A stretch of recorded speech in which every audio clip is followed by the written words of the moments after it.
Hi hello నమస్తే అస్సలం వాలేకుమ్ welcome to my channel vibe with Nadira. అందరూ ఎలా ఉన్నారు? మేమైతే చాలా బాగున్నాము. మీరు ఎలా ఉన్నారు అనేది నాకైతే కామెంట్ బాక్స్లో కామెంట్ చేయండి. ఎవరైనా ఫస్ట్ టైం వ్లాగ్ చూస్తుంటే మాత్రం తప్పకుండా లైక్ చేసి షేర్ చేసి సబ్స్క్రైబ్ చేయండి. ఈరోజు అయితే నేను ఫుల్ డే రొటీన్ షేర్ చేస్తూ ఉన్నాను. సో మార్నింగ్ నుంచి నైట్ వరకు నా రొటీన్ ఎలా ఉంటుంది ఏంటి అనేది అయితే షేర్ చేస్తాను. ఇంకా మార్నింగ్ లేవగానే నదీమ్ అయితే జిమ్కి వెళ్ళిపోయారనమాట. సో నేను కూడా లేచి ఫ్రెష్ అయిపోయి ఇక్కడైతే డీటాక్స్ వాటర్ ప్రిపేర్ చేసుకుంటూ ఉన్నాను. రెగ్యులర్గా ఇలానే ఉంటుంది. సో ఇంకా ఏంటంటే ఈ మధ్యాహ్నం నదీమ్ జిమ్కి వెళ్ళిపోతున్నారు. తను మార్నింగ్ వెళ్తున్నారు కాబట్టి తనతో పాటు నేను లేచి ఫ్రెష్ అండ్ అప్ అయిపోయి ఇంకా పనులు అయితే 1 by 1 చేసుకుంటూ ఉన్నాను అనమాట. ఇంకా డీటాక్స్ వాటర్ అయితే రెగ్యులర్గా అంటే ఎండాకాలమైనా చలికాలమైనా కంపల్సరీ అయితే తాగుతాను. ఇంకా మార్నింగ్ తనైతే లేచి ఫ్రెష్ అయిపోయి ఒక హాఫ్ యాపిల్ అలా తినేసి వెళ్ళిపోతారు, ఒక గ్లాస్ ఆఫ్ వాటర్ తాగి. ఇంకా దాంతోపాటు ఇక్కడైతే నేను చపాతీ పిండి తడుపుకుంటూ ఉన్నానమాట. ఫస్ట్ నేను లేచిన తర్వాత వంటింట్లోకి వచ్చిన తర్వాత ఒకసారి కిచెన్లో మళ్ళీ ఒకసారి అంతా తుడిచేసుకొని దాని తర్వాత ఇట్లా చపాతీ పిండి తడిపేసుకోవడము, అలానే రైస్ పెట్టాలి అంటే రైస్ నానపెట్టి పెట్టడము. అంతలోపల ఈ డీటాక్స్ వాటర్ ప్రిపేర్ అయితే ఇంకా అది ఫిల్టర్ చేసేసుకొని ఒక 5 to 10 minutes కూర్చొని హ్యాపీగా అట్లా డీటాక్స్ వాటర్ తాగేసి ఇంకా రిమైనింగ్ పనులు అనేది స్టార్ట్ చేస్తానన్నమాట. ఇక్కడ వచ్చేసి నేను లంచ్లోకి అంటే లంచ్ బాక్స్లోకి స్ప్రౌట్స్ కర్రీ అయితే చేస్తూ ఉన్నాను. స్ప్రౌట్స్ కర్రీ ఏంటి అని ఆలోచిస్తున్నారా? మనం మొలకలతో ఎప్పుడైనా కానీ సలాడ్ తినుంటాము, లేదంటే బాయిల్ చేసేసుకొని, లేదంటే డైరెక్ట్గా కూడా తినుంటాం. కానీ కర్రీ చాలా అంటే చాలా తక్కువగా చేస్తారు కదా. ఇక్కడ నేను మహారాష్ట్ర వచ్చిన తర్వాత నాకు తెలిసిందనమాట ఈ స్ప్రౌట్స్ కర్రీ చేస్తారు, చపాతీ కాంబినేషన్లోకి చాలా బాగుంటుంది అని చెప్పేసి. సరే అని నేను కూడా ఎప్పుడైనా ఒకసారి ఇట్లా అయితే చేస్తూ ఉంటాను. అయితే ఇంకా రెగ్యులర్గా బెండకాయ, వంకాయ ఇవన్నీ తిని బోర్ కొట్టి ఏదైనా డిఫరెంట్గా తినాలి అనుకున్నప్పుడు ఇలా స్ప్రౌట్స్ కర్రీ అయితే చేస్తాను. అయితే ఇక్కడ ఏ కర్రీ చేసినా కూడా ఒక మసాలా అయితే అంటే కామన్ అనమాట. చాలా అంటే చాలా కామను. ఏంటి ఆ మసాలా అంటే ఎండు కొబ్బరిని మనము లైక్ నిప్పులు పొయ్యి కానీ, లేదంటే మన గ్యాస్ స్టవ్ మీద కానీ కాల్చేసుకొని దాంతోపాటు ఆనియన్స్ని కూడా మనం పీల్ ఆఫ్ తీసేసి దాన్ని అట్లా కొంచెం వేడి మీద అయితే కాల్చి ఆ రెండిట్లో ఇంకా కొత్తిమీర, అల్లం వెల్లుల్లి వేసి గ్రైండ్ చేసుకుంటారనమాట. ఈ పేస్ట్ అయితే కామన్గా అన్ని కూరలలో అయితే వేస్తారనమాట. ఎక్సెప్ట్ ఆకుకూరలు తప్పించి ఇంకా మిగిలిన కూరలు ఏం చేసినా కూడా ఈ మసాలా అయితే ఉంటుంది. అండ్ ఇక్కడ ఏంటంటే మనం ఎలా డైలీ పప్పు, ఇంకా ఏదైనా తాలింపు, అప్పడాలు, రసం ఇలా పెట్టుకుంటామో అలా ఇక్కడ వచ్చేసి ఈ కర్రీస్ అంటే కొంచెం పులుసులాగా ఉండే కర్రీస్ అయితే, మసాలా కర్రీస్ అయితే కంపల్సరీ ఉంటుంది డైలీ. ఈవెన్ ఒక్క మహారాష్ట్ర ఇంట్లో కూడా ఇది లేకుండా అయితే ఉండదన్నమాట. ఎప్పుడో ఒక్కసారి తప్ప ఇంకా డైలీ వైజ్గా చపాతీ, జొన్న రొట్టె ఇలాంటి ఆలు కానీ ఇలా స్ప్రౌట్స్, లేదంటే ఇంకా ఏదైనా వంకాయ, ఏ కర్రీ చేసినా ఈవెన్ చికెన్, మటన్ చేసినా కూడా ఈ మసాలా వేసేసి అండ్ ఒక మసాలా సంవత్సరం మొత్తానికి వచ్చేలాగా ఒకటైతే కుట్టించి పెట్టుకుంటారనమాట. ఒకటి కాందా లసూన్ మసాలా, ఇంకొకటి వచ్చేసి గోడా మసాలా. కాందా లసూన్ మసాలా అంటే దాంట్లో ఎండుమిరపకాయలు, ఇంకా ఆనియను, ఇంకా రిమైనింగ్ ధనియాలు, జీలకర్ర, చెక్క, లవంగం ఇవన్నీ వేసి ఫ్రై చేసి అది మన మిషన్లు ఉంటాయి కదా, ఎలా అయితే చపాతీ పిండి, జొన్న పిండి కొడతారో అలా పిండి మిల్లు ఉంటుంది కదా, అక్కడ కొట్టించుకొని అంటే ఇట్లా మిర్చి పౌడర్కి సపరేట్గా మిషన్ ఉంటుంది. సో అక్కడైతే కొట్టించేసుకొని పెట్టుకుంటారు. ఇంకా ఇయర్ మొత్తం మనం రెగ్యులర్గా ఇప్పుడు నార్మల్ కారం పొడి వాడతాం కదా, ఆశీర్వాద్ ఇలాంటివి, అలాంటివి ఏమీ లేకుండా ఇదే పౌడర్ అన్నిట్లో వేసేస్తారనమాట. ఈవెన్ మనము ఇప్పుడు ఏదైనా హోటల్కి వెళ్ళామనుకోండి, అక్కడ చికెన్ థాలీ, మటన్ థాలీ ఇలా ఆర్డర్ చేసుకున్నా కూడా అక్కడ కూడా ఇలానే ఉంటుంది. ఇక్కడ కర్రీస్ అనేటివి కొంచెం పల్చగా ఉండి అండ్ ఎర్రగా ఉండాలన్నమాట. ఒకవేళ బ్లాక్, బ్రౌన్ లేదంటే లైట్ ఆరెంజ్ అలా ఉన్నా కూడా అంత ఇంట్రెస్టింగ్గా తినరు, చూసి చెప్పేస్తారనమాట ఈ కర్రీ బాగాలేదు అని చెప్పేసి. ఈవెన్ ట్రై కూడా చేయరు, అలా ఉంటుంది ఇక్కడ. అండ్ రోజు మార్నింగ్ లేచినప్పటి నుంచి నైట్ వరకు చపాతీ, జొన్న రొట్టెలు ఇవైతే కామన్. అలానే ఇలాంటి ఒక కర్రీ, దాంతోపాటు ఇంకా ఏదైనా ఆకుకూరతో చేసిన ఫ్రై, అది కూడా చాలా సింపుల్గా చేసేస్తారు. ఇంకా అందులో స్పెషల్ మసాలా పౌడర్ ఇలా అంతా ఏం వేయరనమాట. జస్ట్ ఆకుకూరను వలిచేసి అందులో వెల్లుల్లి చిన్నగా కట్ చేసి వేసేసి ఒక పచ్చిమిరపకాయ వేసి ఇంకా ఆకుకూరను మగ్గిచ్చేస్తారు అనమాట. లాస్ట్లో ఉప్పు వేసి సర్వ్ చేసేస్తారు. కొంతమంది పల్లి పౌడర్ కూడా వేస్తూ ఉంటారు. ఫ్రై అనుకోండి పల్లి పౌడర్ అయితే వేస్తారనమాట. కచ్చా పచ్చాగా పల్లీల్ని అంటే ఫస్ట్ వేయించి దాని తర్వాత కచ్చా పచ్చాగా గ్రైండ్ చేసుకొని ఉంటారు. అది వేసేస్తారు కొన్ని తాలింపులలో. సో ఇలా ఉంటుంది ఇక్కడ ఫుడ్ అనేది. బ్రేక్‌ఫాస్ట్‌కి కూడా సెపరేట్‌గా ఏమీ ప్రిపేర్ చేయరనమాట. లైక్ మనలాగా ఇడ్లీ, వడ, దోస, ఉప్మా ఇలా డిఫరెంట్‌గా చేస్తూ ఉంటారు కదా! ఇన్ని చేసినా కూడా సేమ్ బ్రేక్‌ఫాస్టేనా ప్రతిరోజు అన్నట్లుంటది. అండ్ ఇంకొకటి ఏమనిపిస్తది అంటే గిన ఇంకా కొత్తగా ఏం చేయాలి అనేదైతే మనకి ఆలోచన ఉంటుంది కదా! ఇక్కడ మాత్రం అలా ఏముండదు. ముందు రోజు రాత్రే నెక్స్ట్ రోజుకి సరిపోయేంత కర్రీ కొంచెమన్నా మిగిలేలాగా చేస్తారు. అలానే లేదు అంటే లంచ్ బాక్స్‌లోకి ఏదైనా కర్రీ ప్రిపేర్ చేశారనుకోండి, ఇంకా చపాతీ వేసేసుకొని అదే కర్రీస్ వేసేసుకొని తినేస్తారనమాట. సండే వస్తేనే బ్రేక్‌ఫాస్ట్ అలా ప్రిఫర్ చేస్తారిక్కడ. అది కూడా పోహ తినడానికి ఎక్కువ ఇంట్రెస్ట్ అయితే చూపిస్తారనమాట. ఏదైనా స్పెషల్‌గా ఇప్పుడు మనం ఎలా అయితే బిర్యానీ లైక్ సండే అట్లా స్పెషల్ అనుకోని చేసుకొని తింటూ ఉంటామో, అలా ఇక్కడ ఇడ్లీ, వడ అనమాట. అది చేశారంటే రోజు మొత్తం అదే తింటారు. అంటే మార్నింగ్ ఒకవేళ వాళ్ళు ఇడ్లీ, వడ వేశారు అంటే ఆఫ్టర్‌నూన్ కూడా అదే తిని నైట్‌కి అదే పిండితో దోసలు వేసేసుకొని తింటారు. ఇక్కడ ఇడ్లీ కానీ, దోస కానీ ఒకటే విధంగానే చేస్తారనమాట. ఇప్పుడు రైస్ ఇడ్లీ ఎట్లా చేస్తామో దాంతోనే దోసలు వేసేస్తారు. ఇంకా వాళ్ళకి తెలిసింది కూడా అదే అనమాట. రవ్వ ఇడ్లీ సెపరేట్‌గా ఉంటుంది అన్నది కూడా అంత ఐడియా అయితే ఉండదు. అంతే కదా! ప్రతి స్టేట్‌లో డిఫరెంట్ ఫుడ్ అదైతే ఉంటుంది. మన సైడ్ ఎలా మార్నింగ్ బ్రేక్‌ఫాస్ట్‌కి సెపరేట్‌గా, లంచ్ సెపరేట్‌గా, అలానే డిన్నర్ సెపరేట్‌గా ఉంటుందో, ఇక్కడ అలా కాకోకుండా కాస్త డిఫరెంట్‌గా ఉంటుంది. సో, నేను కూడా ఇంకా కొంచెం అలానే చేస్తే అంటే స్ప్రౌట్స్ కర్రీ ఎక్కడి రెసిపీస్ అలా చేస్తేనే బావుంటాయి కదా! అంటే అదే విధంగా, అదే పద్ధతిలో చేస్తే బావుంటది కాబట్టి నేను కూడా అలానే చేశాను. చాలా సింపుల్‌గా అంటే చాలా సింపుల్‌గా అయిపోతుంది.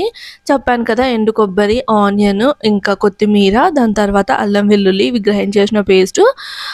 ఇంకా కుక్కర్‌లో ఆయిల్ వేసేసి కొంచెం జీలకర్ర, దాంతో పాటు ఆనియన్, టమాటో కాస్త మగ్గనిచ్చిన తర్వాత ఈ పేస్ట్ పచ్చివాసన పోయేంత వరకు వేపేసుకొని స్ప్రౌట్స్, ఇంకా నేను చెప్పిన కూర కారం మసాలా అదే కాందా లసున్ మసాలా అంటాం కదా! అది వేసేసి కుక్కర్ మూత పెట్టి ఒక 2 విజిల్స్ వచ్చిందంటే మన స్ప్రౌట్స్ కర్రీ అనేది రెడీ. సో, నేనైతే ఇంకా అట్లా లంచ్‌కి స్ప్రౌట్స్, తర్వాత రైస్, చపాతీ అలానే లంచ్ బాక్సెస్‌లో బ్రేక్‌ఫాస్ట్‌లోకొచ్చేసి ఉగ్గాని బజ్జీ అయితే చేశాను. ఇంకా బాక్స్ పెట్టిచ్చేస్తే నదీమ్ అయితే వెళ్ళిపోయారనమాట. ఇంకిక్కడొచ్చేసి నేను ఫస్ట్ వాషింగ్ మిషన్ అయితే వేసేసాను. వాషింగ్ మిషన్ వేయడం అంటే రెగ్యులర్‌గా మార్నింగ్ లేవగానే వాషింగ్ మిషన్ అయితే వేస్తాను కానీ, ఆ రోజు లైక్ మర్చిపోయాననమాట. ఇంకా మళ్ళీ బ్రేక్‌ఫాస్ట్ అదంతా అయిపోయిన తర్వాత గుర్తొచ్చి వెంటనే వెళ్ళి వేశాను. వేయడం మంచిదయింది. నాకైతే 12:00 అంతా కరెంట్ పోయిందనమాట. 12:00కి ఎళ్తే 5:30 వరకు రాలేదు. అండ్ ఏమైంది అంటే నేను ప్రతి 2 డేస్‌కి ఒకసారి అయితే వేసేదాన్ని. కానీ పర్లేదులే ఎక్కువ బట్టలేం లేవు కదా! అంటే నేను ఈ మధ్యన అట్లనే లైక్ బాత్రూమ్‌లోనే మొత్తం నార్మల్‌గానే ఉతికేసి ఆరేస్తూ ఉన్నాననమాట. అందుకని చెప్పేసి పెద్ద బట్టలేం లేవు కదా! మొత్తం వాషింగ్ మిషన్ కాస్త నిండిన తర్వాత వేయొచ్చులే అని పెట్టి కొన్ని ఎక్కువ బట్టలయిపోయాయి. అందుకని చెప్పేసి వేసేసాను. ఇంకా ఇక్కడ డైనింగ్ టేబుల్ అదంతా క్లీన్ చేసేసుకొని కిచెన్‌లో సామాన్లన్నీ సింక్‌లో వేసేసి ఇక్కడ ఫస్టు వెజిటబుల్స్ అయితే కొన్ని తీసుకొనొచ్చామనమాట. ఆ వెజిటబుల్స్ సర్దుదాంలే అని ఫ్రిడ్జ్ ఓపెన్ చేస్తే, ఇంకా ఫ్రిడ్జ్ కూడా ఒకసారి తుడిచేస్తే సరిపోతది కదా! డీప్ క్లీనింగ్ ఏం కాదు. జస్ట్ నార్మల్‌గా తుడిచేస్తే సరిపోతదిలే అన్నట్లు. ఇంకా ఈ ఫ్రిడ్జ్ వచ్చేసి తీసుకొని కూడా ఒక 6 ఇయర్స్ అయింది. బానే పనిచేస్తది. ఎక్సెప్ట్ లోపల ఒక లైట్ ఉంటది కదా! మనం ఫ్రిడ్జ్‌లో లైట్ ఉంటది కదా! ఆ లైట్ తప్ప అంటే కొత్తది తీసుకొచ్చి పెడితే పనిచేస్తది కానీ, ఇంకా ఉండనీలే అన్నట్లు ఇంకా మేము అట్లనే చేస్తూ ఉన్నాము. సో, 5, 6 ఇయర్స్ అయిపోయింది. అయినా బాగా పనిచేస్తుందనమాట. ఇంకేదైనా ఇబ్బందొచ్చినప్పుడే చేంజ్ చేద్దాంలే అంటే చాలా స్పేస్ అయితే చాలా తక్కువగా అనిపిస్తూ ఉంది. అంటే ఇంకా లైక్ కర్రీస్ అవన్నీ పెడుతూ ఉంటాం. పాలు, ఇంకా మసాలాలు, కొన్ని చింతపండు, అలానే ఉప్మా రవ్వ ఇట్లాంటివి రవ్వలు అవన్నీ కూడా ఫ్రిడ్జ్‌లోనే పెడతాననమాట. దానివల్ల స్పేస్ అనేది తక్కువొస్తుంది. జస్ట్ ఫ్రిడ్జ్‌లో పెట్టాల్సినవి మాత్రం పెడితే అంత స్పేస్ తక్కువుండదు కానీ, రవ్వ, పప్పు ఇవన్నీ పెట్టడం వల్ల అంటే పప్పు గింజలు ఇవన్నీ పెట్టడం వల్ల స్పేస్ అనేది చిన్న ఫ్రిడ్జ్‌లో తక్కువ అనిపిస్తుందనమాట. సో, ఇంకా నేనేం చేశాను అంటే ఫస్ట్ ఫ్రిడ్జ్ అంతా ఒకసారి క్లాత్ తీసేసుకొని మంచిగా తుడిచేసి, వాటర్‌తో తుడిచి, మళ్ళీ నార్మల్ క్లాత్‌తో తుడిచేసి, వాటర్ బాటిల్స్ అవన్నీ తీసున్నవన్నీ పెట్టేసి, దాని తర్వాత ఇక్కడ కూరగాయలైతే సర్దుకుంటూ ఉన్నాను. అయితే ఇంతకుముందు ఆల్రెడీ కొన్ని కూరగాయలు ఉన్నాయి. అంటే టమాటాలు, కొన్ని పచ్చిమిరపకాయలు ఉండే. ఇంకా మళ్ళీ 1 వీక్‌కి 10 డేస్‌కి కావాల్సినంత కూరగాయలు వెళ్ళి తీసుకొనొచ్చాననమాట మార్కెట్‌కి వెళ్ళి. ఇంకా అవన్నీ సర్దేస్తూ ఉన్నాను.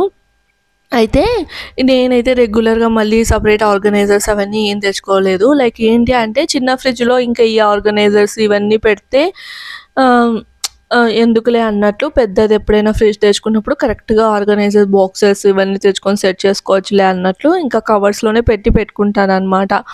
ఇంతకుముందేమో జిప్‌లాక్ బ్యాగ్స్ తెచ్చుకున్నాను కానీ ఇంకా అవి ఒక 2, 3 ఇయర్స్ బానే వాడాను. దాని తర్వాత అవి లైక్ ఏమైపోయాయంటే కట్ అయిపోయాయన్నమాట. దానివల్ల ఇంకా అప్పటి నుంచి కవర్స్‌లోనే పెట్టుకుంటానన్నమాట. ఏంటంటే ఒక 2 డేస్‌కి అట్లా తీసి మళ్ళీ కవర్‌ని రివర్స్ చేసి కాసేపు ఆరబెట్టి మళ్ళీ వేసి పెట్టాము అనుకోండి ఫ్రెష్‌గా ఉంటాయి. అండ్ ఈవెన్ నేను 1 వీక్‌కి కావాల్సినన్ని మాత్రమే తెచ్చుకుంటాను. ఎందుకంటే మార్కెట్ దగ్గరగానే ఉంటది. అండ్ ఎవ్రీ సాటర్‌డే మార్కెట్ ఉంటది. సండే కూడా ఉంటుందనమాట. సో, సరేలే ఎందుకు అన్నీ తెచ్చుకొని ఫ్రిడ్జ్‌లో స్టోర్ చేసేదానికంటే ఫ్రెష్‌గా వెళ్ళి తెచ్చుకుంటే బెస్ట్ కదా! ఓన్లీ 1 వీక్‌కి ఎందుకంటే లంచ్ బాక్సెస్ ఉంటాయి కాబట్టి ఇంక కంపల్సరీ ఏదో ఒక వెజిటబుల్ అయితే ఉండాల్సిందే లంచ్ బాక్సెస్‌లో. అందుకని చెప్పేసి 1 వీక్ అట్లా తెచ్చేసుకొని ఇంకా అట్లా కవర్స్‌లో అయితే పెట్టుకుంటాను.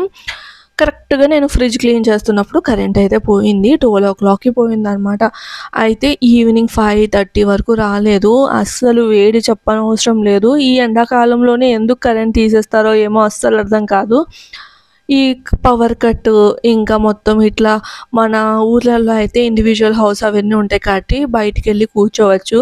కానీ ఇంకా అపార్ట్మెంట్స్‌లో అట్లా కుదరదు. అండ్ ఇంకా ఎవరితో పెద్దగా మాట్లాడుకోరు. కాబట్టి ఇంకా ఇంట్లోనే ఉండాలనమాట. ఒకటి మొబైల్ యూజ్ చేయడానికి సిగ్నల్ కాస్త తక్కువగా ఉంటుంది ఈ ఏరియాలో. ఇంకా ఛార్జింగ్ కూడా అయిపోతుంది కాబట్టి. అండ్ ఇక్కడొచ్చేసి ఇంకా వీడియో చాలా రోజులైంది పెద్దగా రికార్డ్ చేయట్లేదు కదా! ఇంకా రికార్డ్ చేసుకుందామని నేననుకుంటే ఇట్లా కరెంట్ పోయింది. అయినా కూడా ఇంకా అలానే మార్నింగ్ టైమే కాబట్టి ఇంకా లైట్‌గా వెలుగు ఉన్నా కూడా ఇంకా అన్ని డోర్స్ అవన్నీ ఓపెన్ చేసేసి ఇక్కడైతే వీడియో అయితే రికార్డ్ చేసుకుంటూ ఉన్నాను. ఇక్కడి వరకు రికార్డ్ చేసిన తర్వాత నా మొబైల్‌లో కూడా అంటే 2 మొబైల్స్ ఉంటాయి. ఒక దాంట్లో ఛార్జింగ్ అయిపోయింది. ఇంకొక మొబైల్ అయినా ఉండాలిలే అన్నట్లు ఇంకా దాన్ని అలానే పెట్టేసాననమాట. సో, ఇక్కడ లైక్ దివాన్ కాట్ మీద దాని తర్వాత సోఫా సెట్ మీద బెడ్‌షీట్ అయితే తీసేసి మళ్ళీ బెడ్‌షీట్లు అయితే వేసేసాననమాట. సో, ఏంటి అంటే ఇట్లా మనము బెడ్‌షీట్ 1 వీక్ అట్లా తీసేసి కొత్తగా వేస్తే ఏదో ఒక పెద్ద రిలీఫ్ ఇంకా కొత్త ఫ్రెష్ ఫీలింగ్ అయితే వస్తూ ఉంటది. లైక్ నా వరకు ఏంటి అంటే ఇంట్లో ఆర్గనైజర్స్, తర్వాత పెద్ద డెకరేషన్ ఐటెమ్స్ ఇవన్నీ పెట్టి ఇంటినంతా క్లమ్జీ చేసేదానికంటే కూడా సింపుల్‌గా ఉంటే నాకు నచ్చుతుంది ఇల్లు. అంటే ఈవెన్ పెద్ద పెద్ద డెకరేషన్ ఐటెమ్స్ లేదంటే లైక్ నార్మల్‌గా చెప్తున్నాను. ఒక్కొక్కరికి ఒక్కొక్క ఇష్టం అయితే ఉంటది కదా! చాలామందికి వాల్ పేపర్స్, వాల్ పోస్టర్స్ అలానే చిన్న చిన్న స్టిక్కర్స్ ఇలాంటివన్నీ ఈ వాల్‌కి కానీ అట్లా అతికిచ్చే అలవాటు ఉంటది. నాకెందుకో అదంతా నచ్చదు. అలా అని చెప్పి పెద్దగా డెకరేషన్ ఐటెమ్స్ తెచ్చి ఇల్లంతా నింపేసి ఇంకా అలా పెట్టడం కూడా నచ్చదనమాట. నాకు కాస్త ఇల్లు ఖాళీగా ఎక్కడ వస్తువు అక్కడ ఉంది అంటే చాలు. ఇంకా పెద్ద ఆర్గనైజర్స్ ఇవంతా ఏం అవసరం ఉండదనమాట. సో, నేను ఇంకా బెడ్‌షీట్స్ అవన్నీ చేంజ్ చేసేసి ఇంకా ఇల్లంతా ఊడ్చేసి తుడిచేసుకున్నాను. అంతవరకు కూడా కరెంట్ రాలేదనమాట. అప్పటికి ఆఫ్టర్‌నూను హ్మ్. 1:00 అలా అవుతుంది. 1:30 అలా అవుతుందనమాట. కరెంట్ అయితే రాలేదు. ఇంక ఇక్కడొచ్చేసి మార్నింగ్ బట్టలు వాషింగ్ మిషన్‌లో వేసుంటి కదా! అవి ఆరినట్లు తీసుకొనొచ్చి మడతలైతే పెడుతూ ఉన్నాను. అయితే అటువైపు ఉన్న బాల్కనీలో ఉన్న బట్టలైతే తొందరగానే ఆరిపోయాయి కానీ, ఇటువైపు ఉన్నవి ఆరలేదనమాట. ఇక్కడ కాస్త ఎండ తక్కువగా ఉంటుంది కాబట్టి ఆరలేదు. సో, ఆరినంత వరకు తెచ్చుకొని ఇక్కడైతే మడతలు పెట్టేసుకుంటున్నాను. టైం వచ్చేసి 5:30 క్రాస్ అయింది. ఎందుకంటే కరెక్ట్ 5:30కి పవర్ అయితే వచ్చింది. ఇంకా చెప్పనవసరం లేదులెండి. రోజు మొత్తం ఎంత చిరాకుగా అనిపించిందో. ఇంకా ఈవెన్ లైక్ ఏంటంటే ఆ టైంలో ఫ్రెష్ అయినా కూడా అంత ఫ్రెష్ అయిన ఫీలింగ్ ఉండదు. సో, కరెంట్ ఇంక రాదు అన్నట్లు అనుకున్నాను. అప్పుడు 5:30కి అట్లా ఎళ్లి ఫ్రెష్ అయ్యి వచ్చేసరికి కరెంట్ వచ్చింది. సో, నేనైతే హ్యాపీ అనమాట. ఇంకా ఇక్కడ బట్టలన్నీ తీసేసి మొత్తం అయితే మడతలైతే పెట్టుకుంటూ ఉన్నాను. అయితే టీవీలో సాంగ్స్ ప్లే చేశాననమాట. ఇంకా మార్నింగ్ నుంచి చిరాకుగా ఉండి హెడేక్ వస్తూ ఉంటే, ఇంకా నాకిష్టమైన ప్రశాంతమైన మెలోడీ సాంగ్స్ అయితే పెట్టుకున్నాను. అందులో కూడా 'రాధేశ్యామ్' ప్రభాస్ పిక్చర్ ఉంటుంది కదా! 'రాధేశ్యామ్' అందులో ఒకటి మ్యూజిక్ ఉంటది 'సోల్' అని చెప్పేసి. సో, నాకైతే ఆ మ్యూజిక్ చాలా ఇష్టము. యూట్యూబ్‌లో అది ప్లే చేసేసుకొని ప్రశాంతంగా బట్టలన్నీ మడతలు పెట్టేసి ఇంకెక్కడవక్కడ పెట్టేసుకొని కప్‌బోర్డ్స్‌లో ఇక్కడైతే నెక్స్ట్ డే ఏం వేసుకోవాలనుకుంటున్నానో అవైతే ప్రెస్ చేస్తూ ఉన్నాననమాట. నదీమ్ ఏంటంటే ఇంకా తను వారం మొత్తం ఏసుకోవాలి. అండ్ నాకు అంత కరెక్ట్‌గా ప్రెస్సింగ్ అయితే చేయడం రాదనమాట. ఐరన్ అంటే ఫోల్డింగ్స్ అవంతా రావు. ఆఫీస్‌కెళ్ళేటప్పుడు మంచిగా నీట్‌గా ఫోల్డింగ్ ఉన్న బట్టలు వేసుకొని వెళ్ళాలి కదా! ఇంట్లో ఓకే. కానీ ఆఫీస్‌కెళ్ళేటప్పుడు మాత్రం మంచిగా ఐరన్ ఉన్న బట్టలైతే వేసుకోవాలి. ఇంట్లో ఉన్నా కూడా జస్ట్ నేనైతే ఐరన్ అంటే టీ షర్ట్స్ కానీ, ప్యాంట్స్ కానీ ఇవన్నీ నేను ఐరన్ చేస్తాను. ఓన్లీ ఫుల్ షర్ట్స్ మాత్రం ప్రెస్సింగ్‌కైతే ఇచ్చేస్తామనమాట. సో, అది. ఇంకా బట్టలు ఐరన్ చేసేసి పెట్టుకొసుకున్నంత లోపల నదీమ్ అయితే వచ్చేసారనమాట. ఇంకా నైట్ డిన్నర్ తినేసి వాకింగ్‌కెళ్ళేసొచ్చి పడుకోవడమే అనమాట. ఇది ఈరోజుటి వ్లాగు. వ్లాగ్ నచ్చితే లైక్ చేసి, షేర్ చేసి, సబ్స్క్రైబ్ చేయండి. Bye friends.